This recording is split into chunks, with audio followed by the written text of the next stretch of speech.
প্রশ্ন উত্তর নিয়ে আলোচনা করা যাক। Thank you, Maharaj, for your wonderful question and answer session. Maharaj, for perfection in Krishna consciousness in household life by process of sadhana bhakti, is it necessary for them to have some or similar standards, same or similar standards for morning program as temple? Because by perfection of sadhana bhakti only, one can gradually come to bhava bhakti. Please enlighten. Vishwambhar Kripadas. Hare Krishna. If that standard can be maintained, yes, that is desirable, that's wonderful. But for the householders to maintain that such a high standard often may not be possible. Because you see, the problem with the householders is that they have to earn their livelihood. For that they have to work. And that means, good 8, not 8, with transport and everything. It's about 12 hours just goes in earning money. So then they're left with another 12 hours at the most in a day. So out of that 12 hours, they have to sleep for at least 7 hours, 8 hours. They're left with 4 hours. They have to eat, they have to go to market, they have to do different things. So how much time they're left with? And to properly chant 16 rounds takes about 2 hours. So that's why we have to be practical, like we cannot really expect them to maintain such a high standard that is there in the temple. But the thing is that they should be encouraged to do as much as they can. That is the problem in today's age, today's time. The time is very, very difficult because life has become very complex, very difficult. You see, in the early days, people used to live in the villages, most of the people.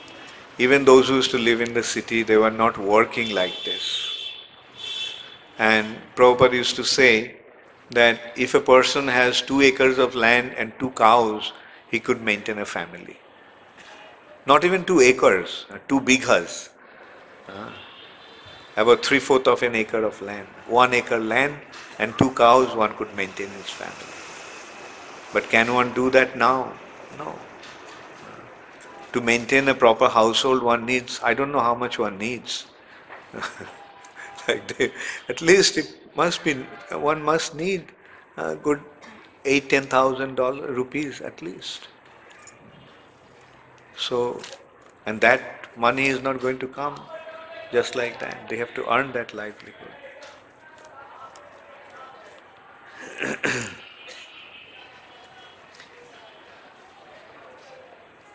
আপনি বলেছিলেন পদ্মের কোড়কে যোগপীঠে চৈতন্য মহাপ্রভু নিত্যলীলা বিলাস করছেন। তিনি যে নিত্যলীলা বিলাস করছেন তার অনুভব করার মতো উপলব্ধি আমরা কি আশা করতে পারি? যদি করতে পারি তাহলে আমরা কোন স্তরে গেলে অনুভব করতে পারি? এই প্রশ্ন করেছে Premananda. Very nice name. Premananda, okay okay, Premananda. সেই ইয়েতে বলা হচ্ছে যে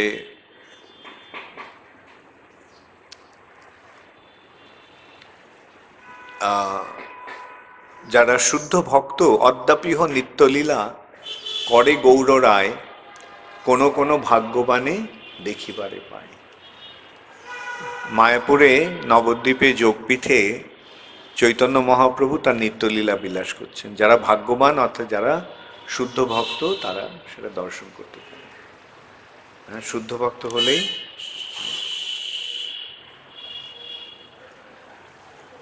শরণাগতি 6টি অংশই কি শরণাপন্ন হওয়া যায়? সর্বতোভাবে এই 6টি হয়েছেন এমন শুদ্ধ ভক্তের নাম উল্লেখ করে যদি কৃপা করে বুঝিয়ে দেন। তো ভক্তিবিনোদ ঠাকুরই তো বিশ্লেষণ করছেন, তাহলে আমাদের সামনে তো ভক্তিবিনোদ ঠাকুরই রয়েছেন, আর কি দেখতে হবে? ভক্তিবিনোদ ঠাকুর, ভক্তি সিদ্ধান্ত সরস্বতী ঠাকুর, শিল প্রভুপাদ, এই সমস্ত শুদ্ধ ভক্তদের, মহাপ্রভু নিত্য পার্ষদদের দৃষ্টান্ত চোখের সামনে রয়েছে। শ্রী চৈতন্য মহাপ্রভু ভগবানের লাদিনী শক্তির সম্মিশ্রণের প্রতিভূ। আমরা যখন মহাপ্রভুর দিকে তাকাই, তার নয়ন ভোলানো ভুবন মোহিনী চোখের মধ্যেই শুধু ভগবান কৃষ্ণের রূপ দর্শন করার অনুভব উপলব্ধি করি, কিন্তু অবশিষ্ট সর্ব অঙ্গ শুধু তপ্ত কাঞ্চন গৌরাঙ্গী রূপ। দয়া করে ব্যাখ্যা করুন। কে এটা? সূর্যকান্ত কর। সূর্যকান্ত কর কে?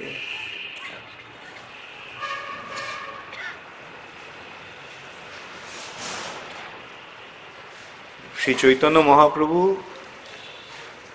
রাধা কৃষ্ণ অর্থাৎ রাধারানী লাদিনী শক্তির মূর্তিমতী প্রকাশ। যে রাধারানী, সেই রাধারানী এবং কৃষ্ণের মিলিত রূপ হচ্ছেন শ্রী চৈতন্য মহাপ্রভু।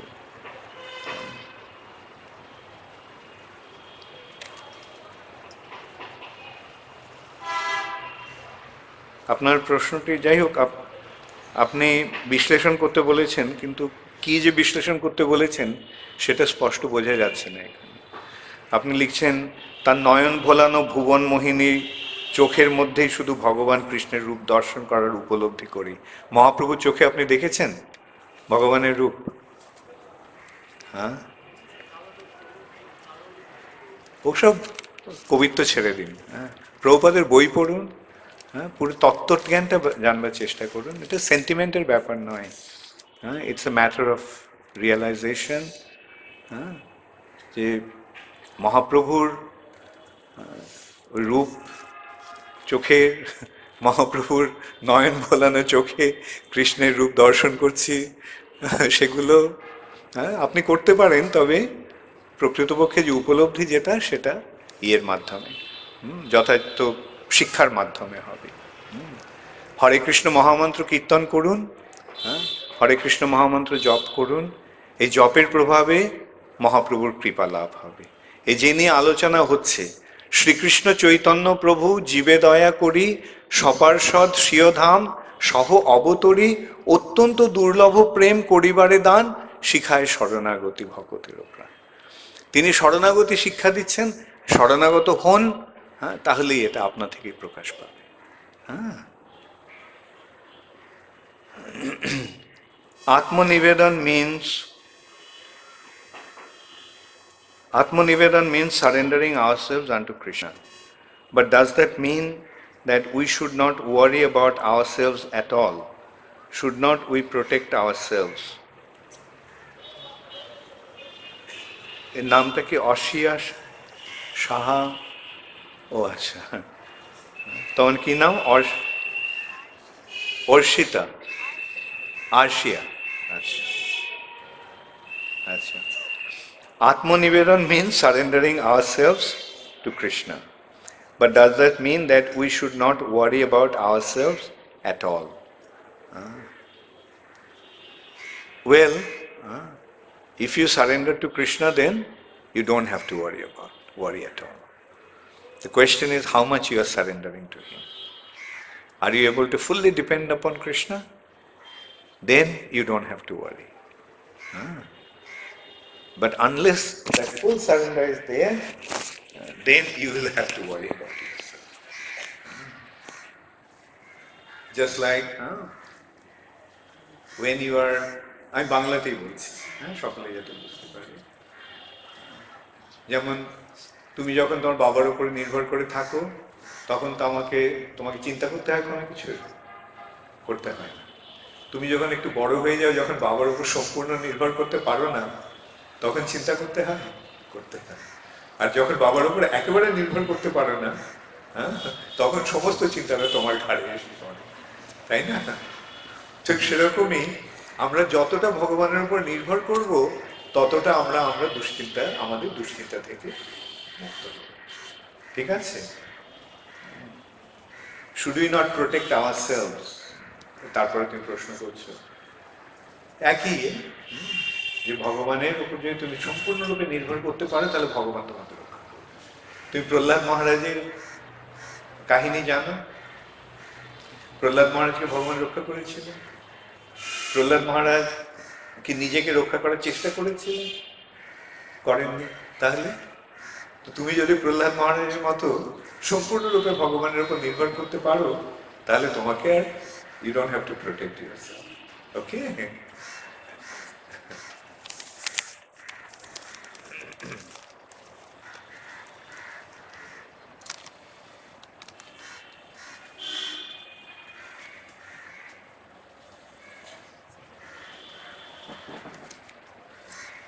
হিন্দু শাস্ত্রে রয়েছে যে ব্রহ্মা, বিষ্ণু এবং শিব এনারাই বিশ্ব ব্রহ্মাণ্ড পরিচালনা করছেন। এমনকি বিষ্ণুর 10 অবতারের মধ্যে শ্রীকৃষ্ণের নামের উল্লেখ নেই। তাহলে শ্রীকৃষ্ণ যে বিশ্ব ব্রহ্মাণ্ডের নিয়ন্তা তা কি করে বুঝবো? জ্যোতির্ময় চক্রবর্তী। জ্যোতির্ময় চক্রবর্তী, আচ্ছা আপনি প্রশ্ন করেছেন, আচ্ছা ভালো। এই যে আমি গানটা গাইলাম কিছুক্ষণ আগে, গান গাইলাম না, আমি যে কবিতাটির আলোচনা করলাম, তব ইচ্ছা মতে ব্রহ্মা করেন সৃজন, তব ইচ্ছা মতো বিষ্ণু করেন পালন, তব ইচ্ছা মতে শিব করেন সংহার। তাহলে কার ইচ্ছায় এরা করছেন? কিন্তু কার ইচ্ছায় করছেন? শ্রীকৃষ্ণের ইচ্ছায়। হ্যাঁ, আচ্ছা আপনি যে বলছেন যে হিন্দু শাস্ত্রের উল্লেখ নেই, আপনি দশাবতারের উল্লেখ করেছেন, দশাবতারে কৃষ্ণের নাম নেই। দশাবতারে কৃষ্ণের নাম নেই না, দশাবতারের প্রতিটি শ্লোকে কৃষ্ণেরই কথা বলা হচ্ছে। কেশব ধৃত নরহরি রূপ, কেশব ধৃত মীন শরীর, কেশব ধৃত সুকর রূপ। তাহলে কেশবটি কে? কেশবটি কে? সুতরাং এইভাবে এটা বুঝতে হবে, শ্রীকৃষ্ণেরই এরা অবতার। শ্রীকৃষ্ণ অবতার নন। এতে চাংশ কলা পুংস কৃষ্ণস্তু ভগবান স্বয়ং। শ্রীকৃষ্ণ অবতার নন, শ্রীকৃষ্ণ হচ্ছেন সমস্ত অবতারের অবতারই পরমেশ্বর ভগবান। মারবি রাখবি জয়িচ্ছা তোহারা, তবে কি বিপদে পড়লে ভক্ত নিজের রক্ষার জন্য কৃষ্ণের কাছে প্রার্থনা করবে না?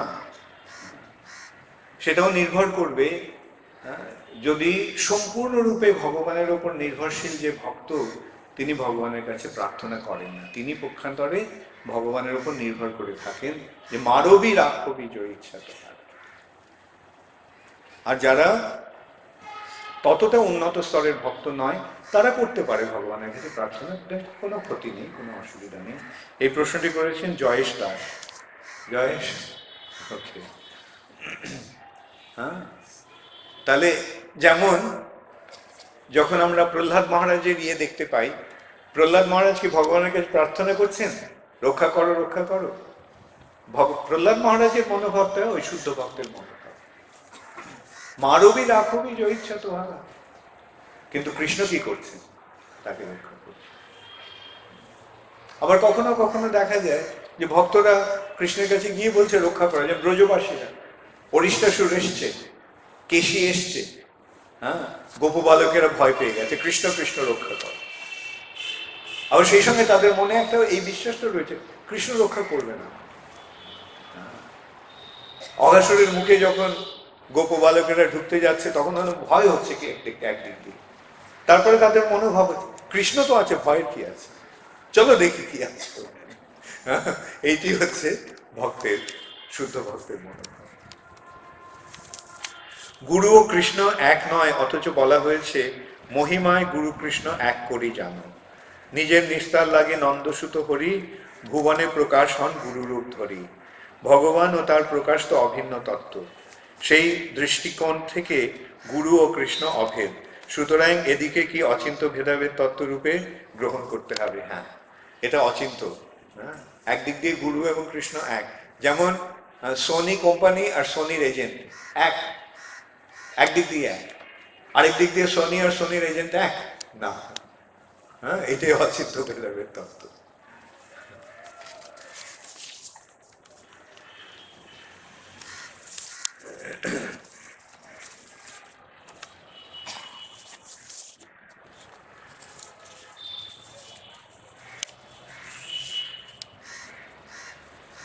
আমাদের পৃথিবীতে জন্ম কেন? এতক্ষণ ধরে এত আলোচনার পরেও এই প্রশ্ন আসছে। পৃথিবীতে জন্ম হয়েছে দণ্ডভোগ করার মাধ্যমে নিজের অপরাধগুলিকে জেনে ভগবানের শরণাগত হওয়ার জন্য। বিশেষ করে এই যে মনুষ্য জন্ম, তার একটা পরম সৌভাগ্য যে আমরা এই জন্ম লাভ করার ফলে ভগবানের শরণাগত হতে পারি।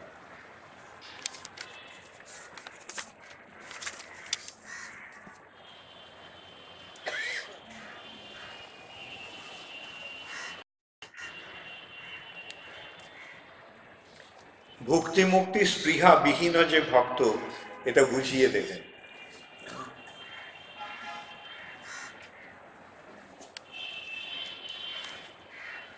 নিমাই নস্কর, নিমাই নস্কর। ভক্তি মানে ভোগ করার বাসনা, আর মুক্তি মানে জড়জগতের বন্ধন থেকে মুক্ত হয়ে যাওয়ার বাসনা। স্পৃহা মানে ইচ্ছা বা অভিলাষ বা বাসনা।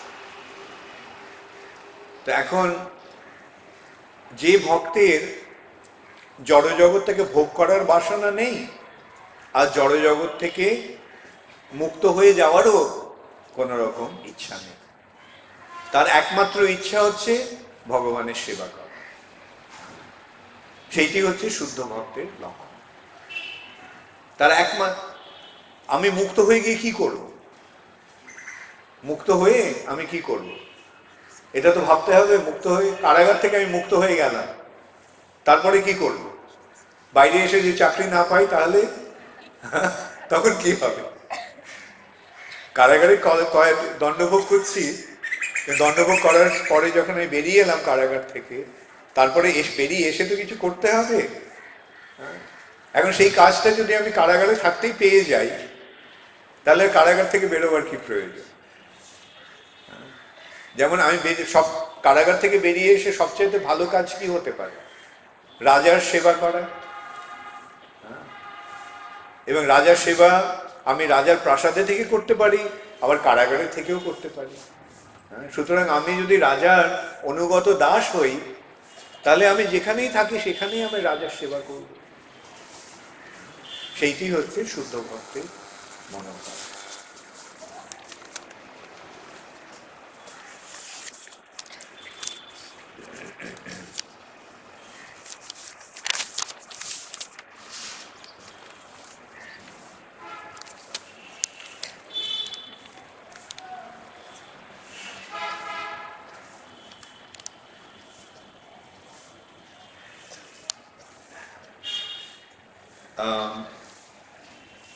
রূপা রক্ষিত কান্না। ইস্কনে আসার আগে আমি রামকৃষ্ণ দীক্ষায় দীক্ষিত হয়েছি। বর্তমানে আমি 16 মালা জপ করি এবং কৃষ্ণ ভজনা করি। আমি ইস্কন থেকে দীক্ষিত হতে চাই, এটা কি সম্ভব? করা উচিত হবে কি? এই বিষয়ে আপনি মন্দিরের কর্তৃপক্ষ আছে, কোথায়, আচার্যরত্ন অথবা আচ্ছা, ওকে, যাই হোক, মন্দিরের কর্তৃপক্ষ কাছে আপনি আলোচনা করবেন, ঠিক আছে?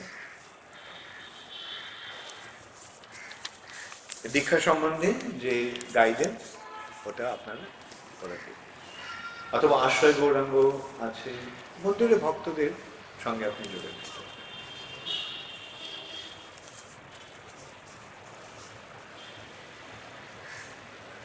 আপনি বলেছেন ভক্তি মুক্তি স্পৃহা বিহীন যে ভক্ত, লভ হইতে তাকে সঙ্গ অনুরক্ত, তাকে উত্তম ভক্ত বা শুদ্ধ ভক্ত বলছেন।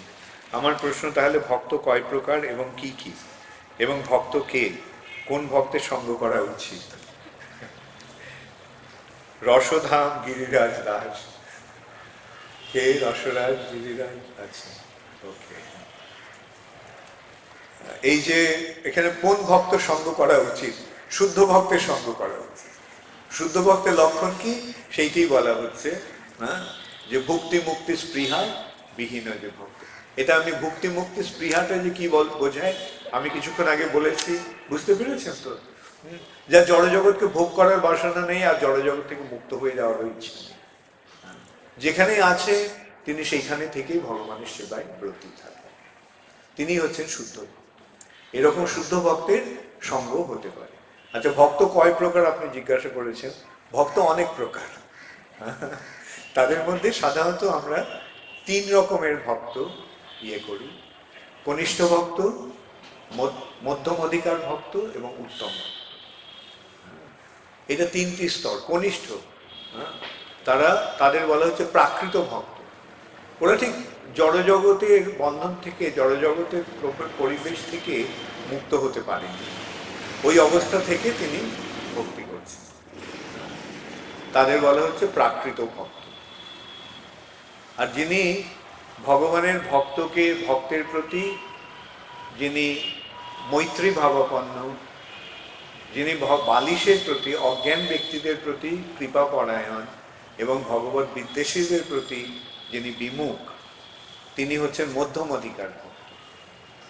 আর উত্তম অধিকার ভক্ত হচ্ছেন যিনি যার অন্য কোনো অভিলাষ নেই, যিনি জ্ঞান এবং কর্মের বন্ধন থেকে মুক্ত। এইটি সাধারণত 3 প্রকার ভক্ত। আরেকটি বর্ণনা এইভাবে হয়: শুদ্ধ ভক্ত এবং মিশ্র ভক্ত। মিশ্র ভক্ত হচ্ছেন যার মধ্যে জ্ঞানের প্রয়াস রয়েছে বা জড়জগৎটাকে ভক্ত, কিন্তু জড়জগৎটাকে ভোগ করার বাসনা রয়েছে, তিনি হচ্ছেন মিশ্র ভক্ত। অথবা যার মধ্যে জ্ঞানের প্রভাব রয়েছে, যিনি ভক্ত কিন্তু মুক্তি লাভ করতে চান, এরা হচ্ছে মিশ্র ভক্ত। এখন যাদের জড়জগতে ভোগ করার বাসনা নেই এবং জড়জগতের বন্ধন থেকে মুক্ত হওয়ারও কোনো রকম ইচ্ছা নেই, তারাই হচ্ছেন শুদ্ধ ভক্ত।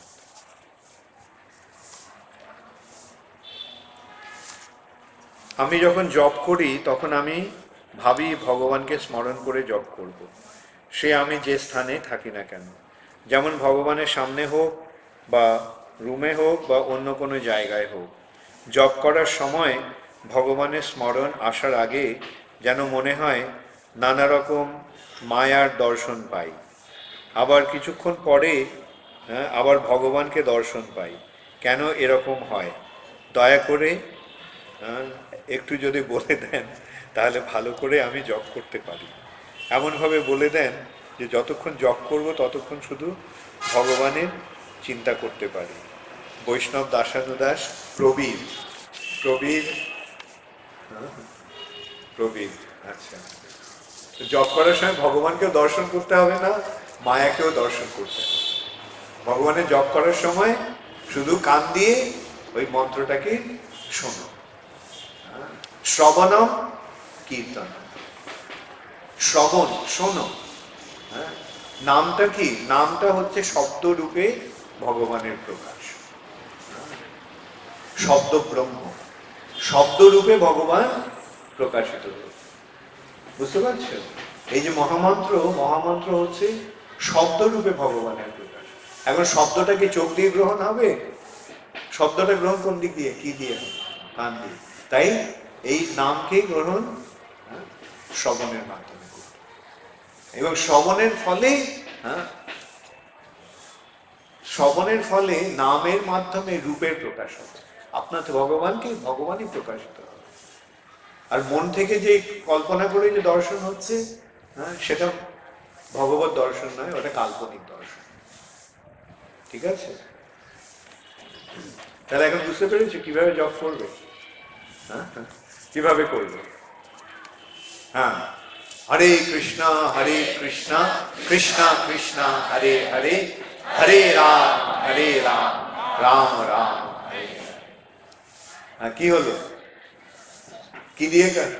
এই যে নাম উচ্চারণ হলো, কান দিয়ে শোনা হলো, ঠিক আছে? নাকি ভগবানকে দর্শন করার চেষ্টা করছিল? ওকে।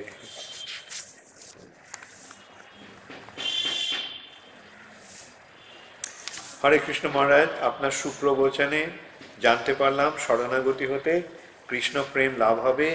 শরণাগতি তো প্রভুর চরণে নিত্যদাস হিসেবে প্রভুর সেবা করার জন্য।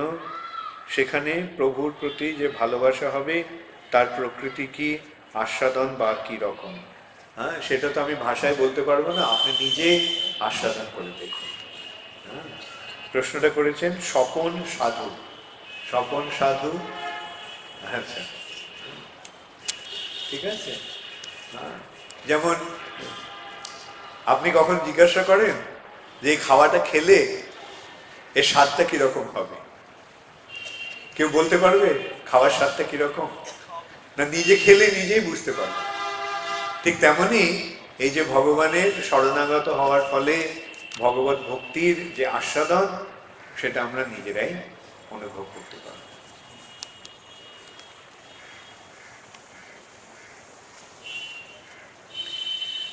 আমরা জানি যে আত্মহত্যা করলে প্রচুর পাপ হয়, কিন্তু কোনো কৃষ্ণ ভক্তিতে নিযুক্ত ব্যক্তি যদি কোনো জাগতিক কারণে আত্মহত্যা করে এবং আত্মহত্যা করার সময় যদি কৃষ্ণ নাম করে, তবে সেই ব্যক্তির পাপ হবে না, পুণ্য।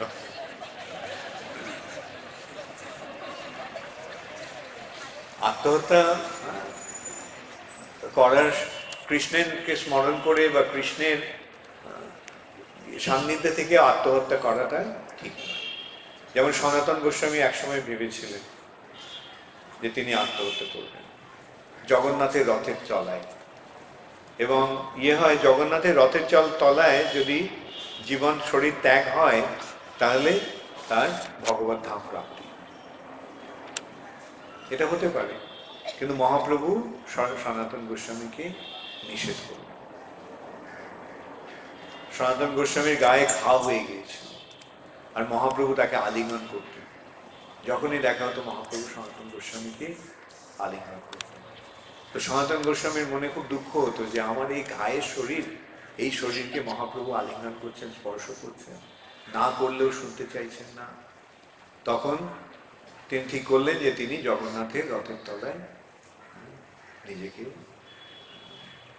বলিদান দেবেন। মহাপ্রভু তো অন্তর্যামী, তিনি জানতেন।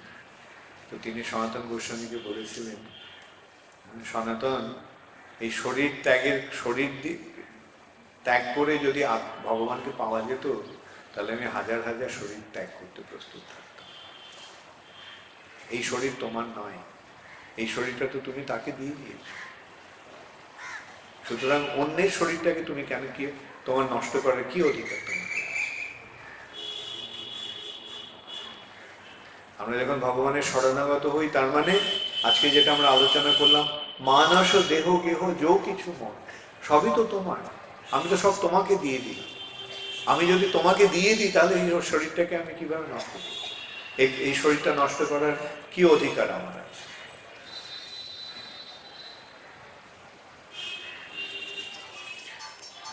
আচ্ছা, সুবল পাল ও অরূপ পাল এই প্রশ্ন করি।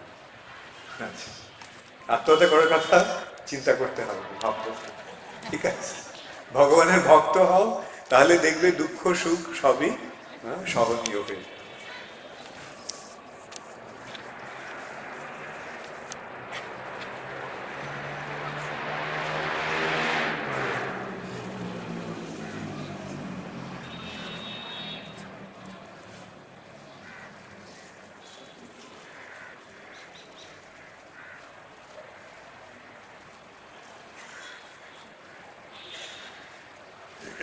আচ্ছা, আপনি যে বললেন যে আমাদের কোন মুক্তির স্পৃহা থাকবে না, তাহলে ভগবত ভক্ত হয়ে যে ভগবানের কাছে ফিরে যাওয়ার যে স্পৃহা, তাও তো সঠিক, তা যদি বুঝিয়ে দেন, তা কতটা সঠিক তা বুঝিয়ে দেন। হ্যাঁ, এটা আমি কিছুক্ষণ আগে আলোচনা করলাম যে ভগবানের দাস, সে কি, অথবা যে দাস বা চাকর, চাকর কি প্রভুর কাছে দাবি করে যে আমি আপনার বাড়িতে থেকে আপনার সেবা করব, অথবা ওখানে থেকে সেবা করব, তা না হলে করব না? হ্যাঁ, চাকরের মনোবৃত্তি কিরকম থাকে? আমি যেখানে, যে ভালো দাস সে কি করবে, আমি যেখানেই থাকি আমি সেখানেই তোমার সেবা করব, তুমি আমাকে যেখানে সেবা করতে পাঠাবে আমি সেখানেই যাব, সেখানেই থাকবো। এইটি হচ্ছে ভগবত ভক্তের মনোভাব। ভগবত ভক্ত বলে না, হ্যাঁ, যে আমি কেবল বৈকুণ্ঠে গিয়েই কেবল তোমার সেবা করব। পক্ষান্তরে ভগবত ভক্ত যেখানে আছেন সেখানেই ভগবানের সেবা করে যে এক অপূর্ব আনন্দ আস্বাদন করেন, তার ফলে তিনি মনে করেন যে আমি যেখানে আছি সেই জায়গাটাই ভগবত ধাম, সেই জায়গাটাই Vaikuntha.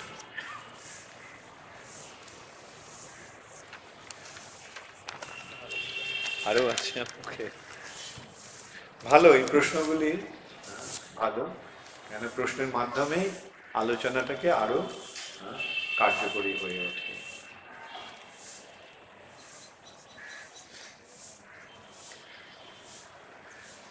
Is it necessary to beget children in Grihastha life?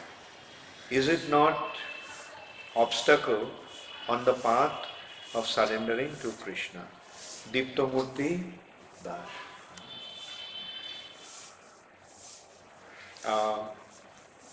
If there is no desire to have children, then why go? Why become a Grihastha?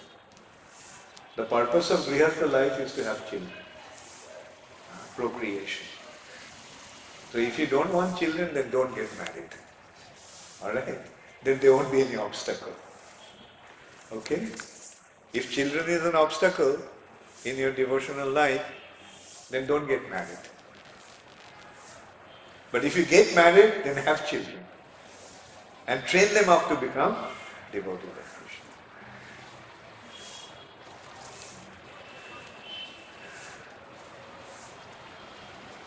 আমার প্রশ্ন, মা কালীর উদ্দেশ্যে যে পশু বলি দেওয়া হয় তা কি শাস্ত্রে উল্লেখ করা আছে, কতটা যথাযথ?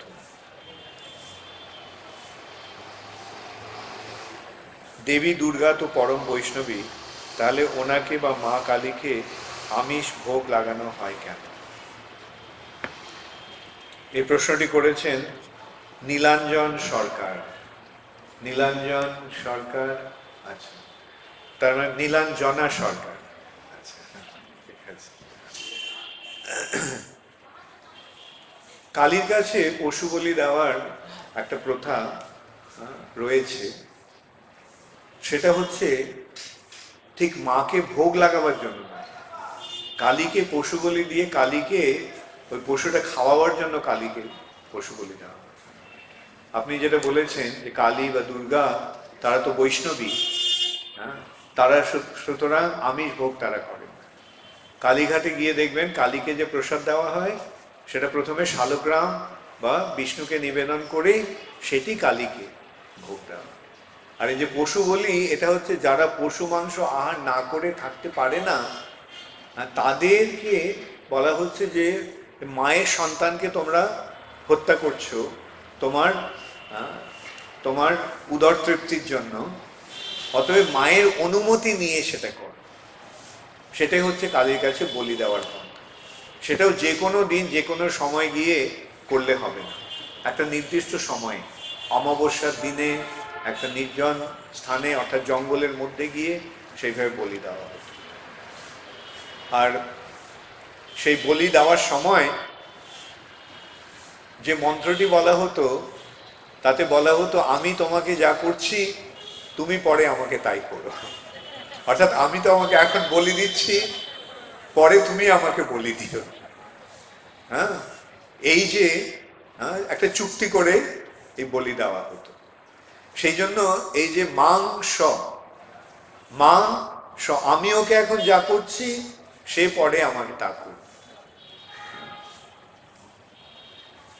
সুতরাং যারা কালীর কাছে পশু বলি দিতে যায় তাদের একটু বিচার করে দেখা উচিত যে পশু বলিটা কি একটা সাংঘাতিক শর্ত মধ্যে আমরা পড়ে যাচ্ছি। কৃষ্ণ প্রেম লাভ করতে হলে আমাদের কি দীক্ষা নেওয়া একান্তই জরুরি? স্বরলিপি ঘোষাল।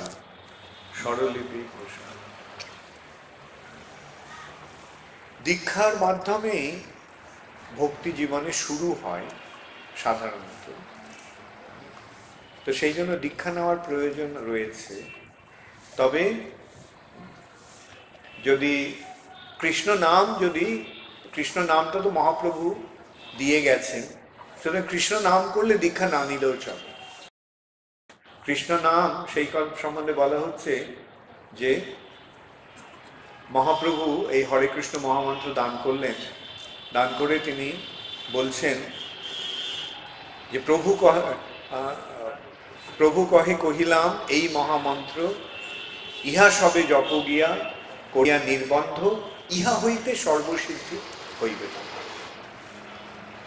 এই নাম জপের ফলে তোমার সর্বসিদ্ধি লাভ।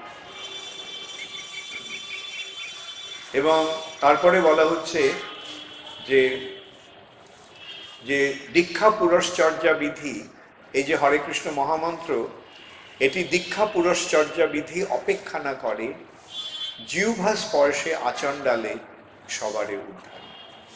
এই হরে কৃষ্ণ মহামন্ত্র দীক্ষা এবং পুরশ্চর্যার অপেক্ষা করে না, এবং জিহ্বা স্পর্শে চণ্ডাল পর্যন্ত সকলকে উদ্ধার করে দেয়। তাহলে প্রশ্ন আসছে যে দীক্ষা তাহলে নেওয়ার প্রয়োজনটা কি? দীক্ষার দুটো দিক রয়েছে, একটা হচ্ছে মন্ত্রপ্রাপ্তি, আর একটা হচ্ছে আত্মসমর্পণ। দীক্ষাকালে শিষ্য করে আত্মসমর্পণ, সেই কালে কৃষ্ণ তারে করে আত্মসমর্পণ।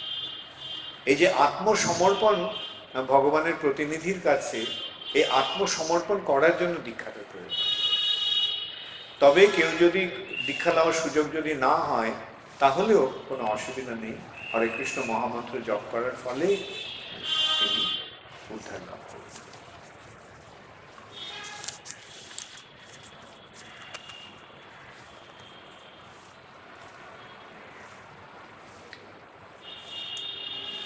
মন লাগামটি কৃষ্ণের হাতে তুলে দিন। আপনারই প্রবচন সংকলিত একটি বইয়ে পড়েছিলাম, সেটি কিভাবে সম্পূর্ণরূপে করা সম্ভব? দেবায়ন। দেবায়ন ও তুমি করেছ? দেবায়ন, আচ্ছা। যে এখানে একটা দৃষ্টান্ত এইভাবে দেওয়া হয়েছে পুরাণে, যে শরীরটিকে একটা রথের সঙ্গে তুলনা করা হয়েছে, আর সেই রথটিকে আমাদের যে রথটিকে টেনে নিচ্ছে যে ঘোড়া, সেগুলি হচ্ছে আমাদের ইন্দ্রিয়গুলি, পঞ্চ ইন্দ্রিয়, সেগুলি হচ্ছে ঘোড়া, আর মনটা হচ্ছে লাগাম, আর বুদ্ধি হচ্ছে সারথি। ঠিক আছে? এখন যদি লাগামটা কৃষ্ণের হাতে তুলে দেওয়া যায়, তাহলে কৃষ্ণ আমাদের যদি রথের সারথি হন, যেমন অর্জুনেরও রথের হয়েছিলেন, তাহলে আমাদের কোনো চিন্তা থাকবে না। তো এখন কিভাবে তুলে দেওয়া যায়? কিভাবে, তুমি বলো কিভাবে তুলে দেওয়া যায়? নিজের বুদ্ধির উপরে নির্ভর না করে কৃষ্ণের কাছে সমর্পণ। ঠিক আছে? এটি হচ্ছে শরণাগতি।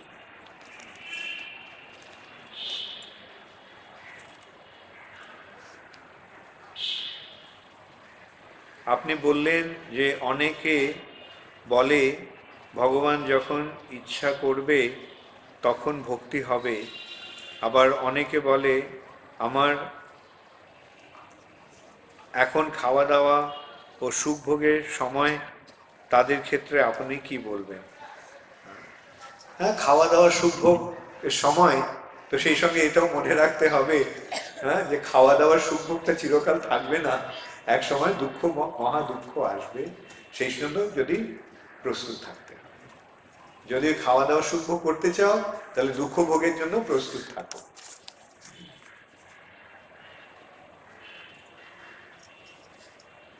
শুভ্রজিৎ,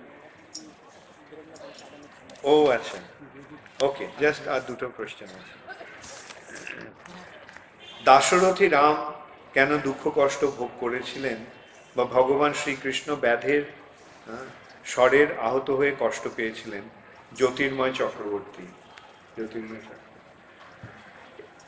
দেখুন, রামচন্দ্রের যে এটি হচ্ছে ভগবানের লীলা, তিনি আমাদের শিক্ষার জন্য ওইভাবে আচরণ করছেন।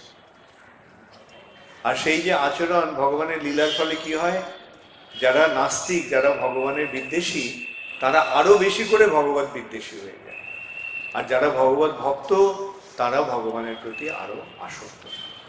যারা ভগবত ভক্ত তারা ভাবেন দেখো ভগবান আমার জন্য কত কষ্ট স্বীকার করে আমাকে শিক্ষা দিতে এসেছে।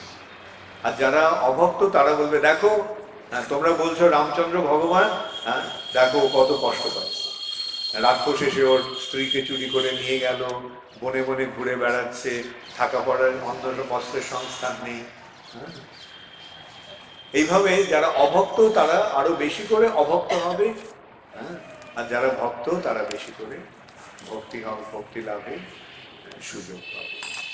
ব্যাধের স্বরের আঘাতে কৃষ্ণের ইয়ে হলো, যেই কৃষ্ণ তার জন্ম থেকেই যিনি একের পর এক মহান অসুরের বধ করলেন, কুরুক্ষেত্রের যুদ্ধে তিনি অস্ত্র ধারণ না করেই পঞ্চপাণ্ডবদের সেই যুদ্ধে জিতিয়ে দিলেন, সেই কৃষ্ণ একটা ব্যাধের স্বরের আঘাতে তার মৃত্যু হলো। এটা যারা ভক্ত তারাই জানেন যে এটা ভগবানের লীলা।